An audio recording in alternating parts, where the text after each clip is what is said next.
En 1956, English Electric y el Ministerio de Suministros empezaron a buscar reemplazo para el Canberra. El Canberra, un destacado bombardero a reacción de los años 50, pronto quedó obsoleto por los avances en tecnología de aviación y tácticas militares. Durante la intensificación de la Guerra Fría, el Reino Unido vio la necesidad de crear una aeronave más avanzada para mantener su ventaja y responder a la guerra moderna. A mediados de los años 50, el entorno geopolítico se definía por la tensa confrontación entre la OTAN y el Pacto de Varsovia, ambos desarrollando armamento y defensa. El Ministerio de Suministros, encargado de la preparación militar del Reino Unido, buscaba una aeronave multifuncional, táctica, ataque, reconocimiento y entrega nuclear. Esta aeronave necesitaba penetrar en espacios aéreos fuertemente defendidos, operar a baja altitud para evadir la detección por radar y ejecutar ataques precisos contra objetivos enemigos. Por el éxito del Canberra, English Electric fue el principal candidato para desarrollar la siguiente generación de aeronaves. El Ministerio de Suministros emitió un requerimiento para una nueva aeronave de reconocimiento y ataque táctico que cumpliera varias necesidades críticas. Tenía que ser supersónica para poder superar y maniobrar mejor que sus adversarios. Alcance operativo ampliado para llegar lejos sin reabastecimiento, aviónica avanzada y contramedidas electrónicas para misiones exitosas en entornos hostiles. El proyecto tenía como objetivo crear una aeronave que incorporara lo más avanzado de la ingeniería aeronáutica, abordando las limitaciones de los aviones existentes y anticipando amenazas futuras. El diseño priorizó velocidad, agilidad y supervivencia, reflejando la necesidad de una plataforma versátil y poderosa para diversas misiones. El TSR-2 fue clave en la defensa del Reino Unido, brindando disuasión convencional y nuclear. El progreso continuó mientras Vickers y English Electric trabajaban juntos para fusionar sus diseños en una sola propuesta. En julio de 1959 presentaron un nuevo diseño, similar visualmente al P-17 Alpha de English Electric. A pesar de las preocupaciones sobre la especificación restrictiva y el trabajo de diseño incompleto, estuvieron de acuerdo en compartir el trabajo, aunque faltaban arreglos detallados. El vuelo inicial se programó para marzo de 1963 y la entrada en servicio para enero de 1966. El contrato, esperado para finales de 1959, se otorgó hasta octubre de 1960 con un año de retraso. Los retrasos empezaron antes de la fabricación, lo que indicaba problemas. En 1960 se creó la Corporación Británica de Aeronaves. Con la consolidación de Hawker Siddeley, gran parte de la industria aeronáutica británica quedaría integrada en la Corporación Británica de Aeronaves y Hawker Siddeley. El gobierno analizó los métodos estadounidenses de gestión y desarrollo de proyectos, reconoció que eran superiores a los británicos tradicionales, pero tuvo problemas para implementarlos eficazmente. En la práctica, el gobierno ignoró los aspectos positivos y mantuvo los negativos, convirtiendo técnicas eficientes en una burocracia inflada e ineficiente. En la industria de la aviación, pese a los problemas y la mala cooperación entre BAC, el Ministerio de Aviación y subcontratistas, el diseño y la fabricación siguieron. La intervención autoritaria del ministerio abarcó el diseño y fabricación de la aeronave, así como el control de la cabina. Solían tener reuniones de 3 horas, solo para decidir dónde poner un interruptor, y a menudo se equivocaban. Esto contrastaba con el Vulcan, cuya cabina fue diseñada por Rolly Falk, quien creía que un piloto debía decidir la disposición. Bakke había hablado con australianos y esperaba un gran pedido de exportación del TSR-2. Lord Louis Mountbatten, primer Lord del Mar, era conocido por oponerse al TSR-2 y apoyar firmemente al Buccaneer. El árbitro intentó antes detener el motor del Buccaneer, algo que Mountbatten nunca perdonó. El Ministerio de Aviación no pudo anunciar una orden para la RAF ni dar un precio fijo a los australianos. Los estadounidenses ofrecieron un trato atractivo por el F-111 y Mountbatten influyó en los australianos al señalar que podían comprar más Buccaneers que TSR-2 y que el Buccaneer era casi igual de bueno. En octubre de 1963, Australia decidió comprar el F-111, descartando la exportación del TSR-2. Mientras tanto, hubo problemas en el desarrollo del motor. Los nuevos motores, Bristol Siddeley Olympus, tuvieron varios problemas, incluso la destrucción de un avión de pruebas Vulcan en tierra. El primer vuelo del TSR-2 se retrasó porque los problemas del motor se identificaron en septiembre, pocos días antes del vuelo programado. Por la presión sobre el proyecto y las elecciones generales próximas que podían cambiar el gobierno, se decidió realizar el vuelo. BAC pensaba que mostrar una aeronave en vuelo al nuevo gobierno fortalecería el proyecto. La decisión final fue del piloto jefe de pruebas de BAC, Roland Biemont. A pesar de fallas en el motor, equipo incompleto y posibles problemas con el tren de aterrizaje y el paracaídas de freno, él decidió volar, aceptando el riesgo en un solo intento. Si un motor fallaba en este vuelo, el otro debía operar al máximo, lo que podía causar un desastre. El 27 de septiembre se hizo el primer vuelo. El prototipo funcionó como se esperaba, y Biemont lo describió como un gran comienzo. En esta etapa, el prototipo no era operativo por limitaciones de potencia en el motor, ausencia de varios sistemas, y no se retrajo el tren de aterrizaje por falta de espacio y requisitos para operar en campos irregulares. Tras el vuelo inicial, no hubo más vuelos hasta fin de año.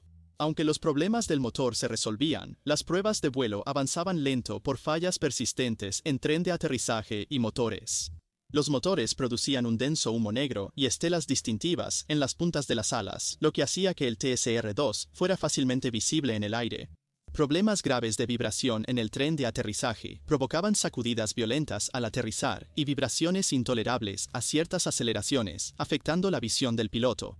Fue por una bomba de combustible defectuosa, tren de aterrizaje. Los problemas iban más allá de las vibraciones, incluyendo fallas hidráulicas y de secuenciación, con malfuncionamientos que iban desde puertas que se negaban a cerrarse hasta una pata que permanecía extendida mientras las otras se retraían correctamente.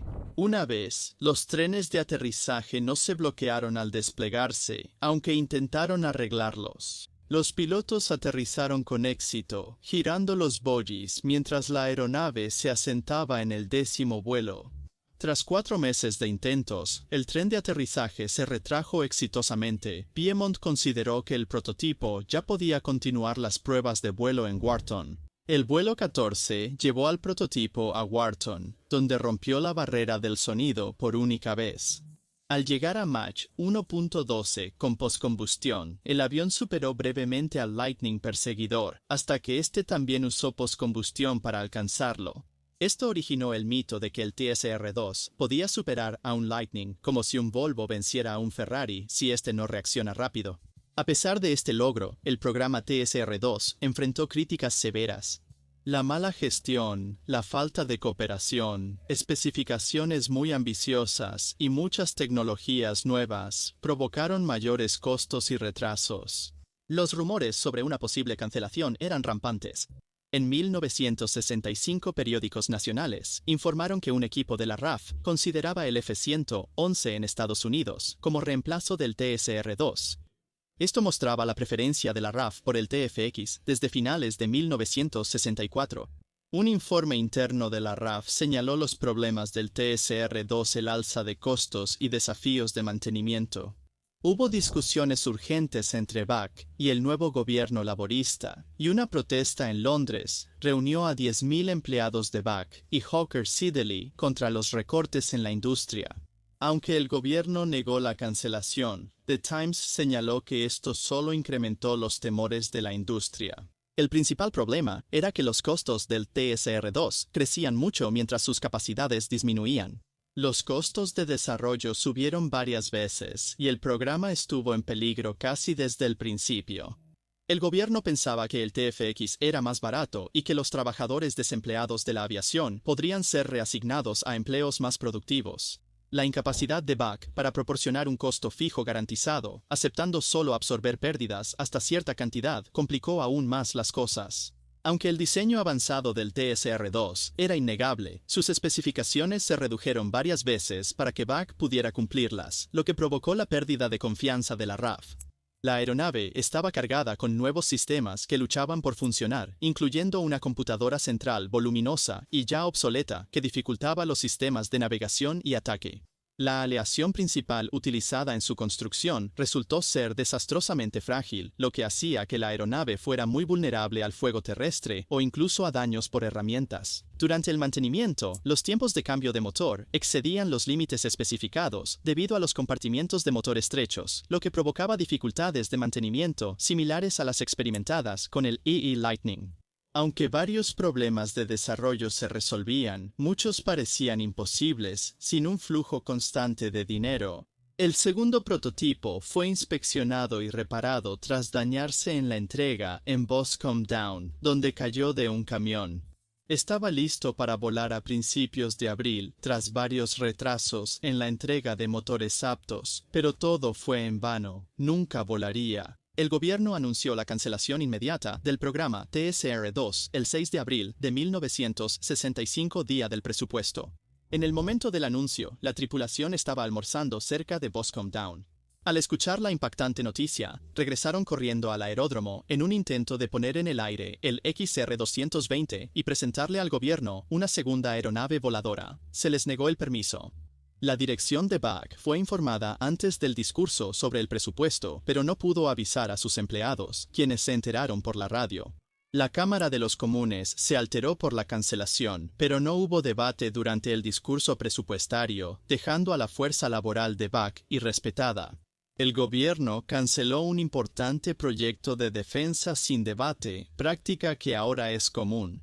Una semana después, Dennis Healy, nuevo ministro de Defensa, enfrentó un difícil debate en la Cámara al justificar la cancelación diciendo que el F-111 sería más barato, pero sin dar costo ni cronograma.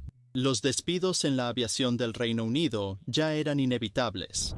Meses antes de cancelar el TSR-2, también se cancelaron dos proyectos principales de Hawker Siddeley.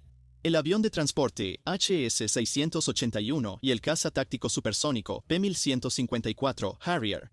El P-1154 fue afectado por disputas entre la Marina y la Fuerza Aérea, aunque hubo algunos aspectos positivos tras las cancelaciones. El P-1127, un proyecto menos ambicioso, continuó y se transformó en el Harrier, un exitoso avión de ataque ligero y caza VTOL. El Harrier tiene varias versiones usadas por países como Reino Unido, Estados Unidos, India e Italia. El F-4 Phantom estadounidense reemplazó al P-1154 y fue equipado con motores Spey británicos. Sin embargo, esta combinación resultó en que los Phantoms británicos fueran los más caros y menos eficientes en comparación con los modelos originales estadounidenses. El F-111 en Estados Unidos también enfrentó gastos enormes y serios problemas de desarrollo, especialmente con la variante F-111B de la Marina de Estados Unidos. En 1968, la Marina de Estados Unidos y la RAF cancelaron sus pedidos del F-111, en parte por dificultades económicas del Reino Unido y la devaluación de la libra. La cancelación del TSR-2 fue costosa para Gran Bretaña, tanto por el desarrollo perdido como por las tarifas de cancelación para General Dynamics. También fracasó un intento con los franceses de crear una aeronave de alas de geometría variable. BAC sobrevivió a la cancelación del TSR-2, mientras que el Concorde anglo-francés fue el único otro gran proyecto no cancelado. Aunque el Concorde no fue un éxito comercial, dio a BAC experiencia y prestigio en aeronaves avanzadas y cooperación internacional.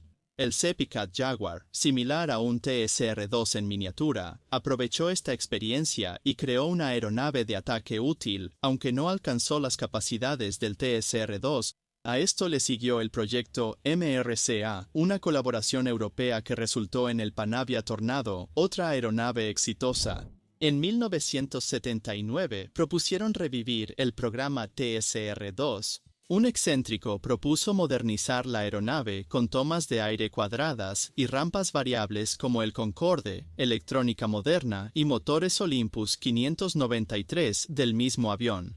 Presionó al gobierno y a la RAF con cartas para revivir la aeronave.